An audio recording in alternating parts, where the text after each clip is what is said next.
So we're going to talk about a promise, a 3,000-pound promise to be exact.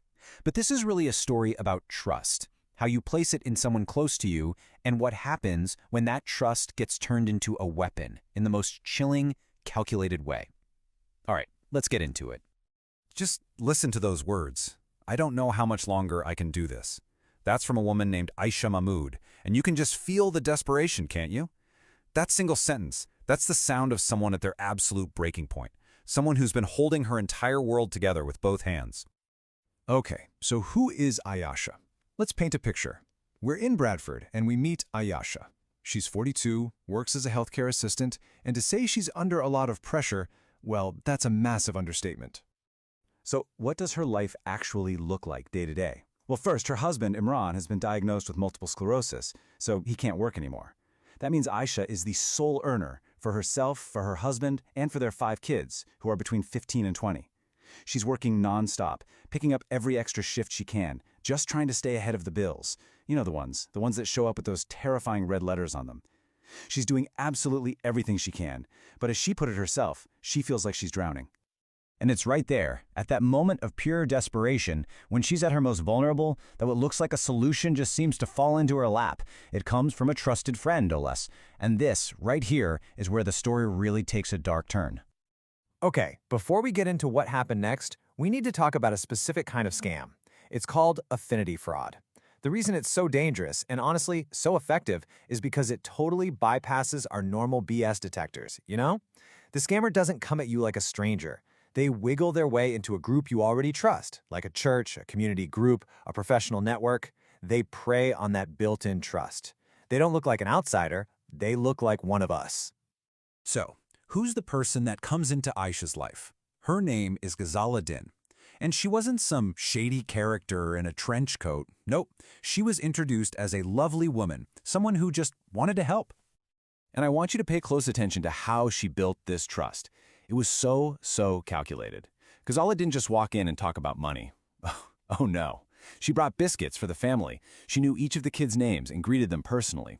She'd help Aisha's husband, Imran. Every single move was designed to completely lower their guard. And then she delivered the perfect line, the one Aisha was so desperate to hear. You just need a little breathing room. Breathing room. That's all Aisha wanted. So she takes the leap. She decides to trust this woman. And for a little while, it honestly felt like the answer to all her prayers. The amount? £3,000. Now let's be really clear here. This was not disposable income. This was everything she had, her entire savings. Money she had scraped together bit by bit, hoping to buy a car to make those endless hospital trips for Imran just a little bit easier. And in return for that £3,000, what was the promise? An extra £300 every single month. To you or me, that might sound like a nice little bonus, but for a family stretched as thin as theirs, it wasn't just helpful, it was a lifeline. It was the difference between sinking and swimming. And here's the thing. For the first 2 months, it worked.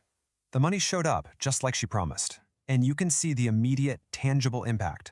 Aisha wasn't planning a fancy vacation. She was buying better groceries. She was able to buy her daughter a proper winter coat. That tiny little glimmer of hope, it started to feel real. Really real.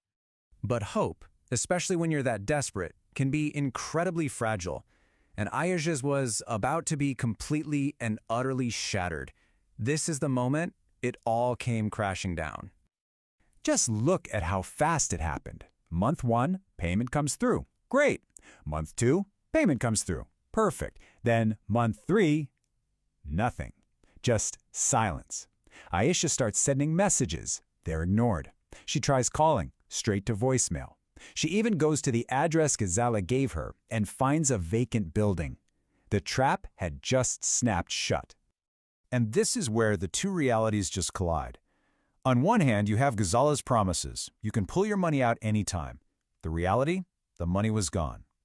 I'm here to help you. The reality? Radio silence. And the most gut-wrenching one of all. Trust me.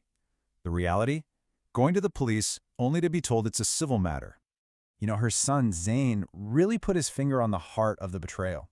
He said, "She scammed you. She came into our house. She knew what we were going through." And that's it right there. This wasn't some faceless, anonymous hacker. This was someone who sat in their living room, saw their struggles up close, and use that intimate knowledge as a weapon. So, after the shock, after the devastation, you might think that's the end of the story. But it's not, because Asha makes a choice. She decides she is not going to be a silent victim. And make no mistake, the fallout was brutal. The 3,000 pounds was gone, that new sense of hope shattered.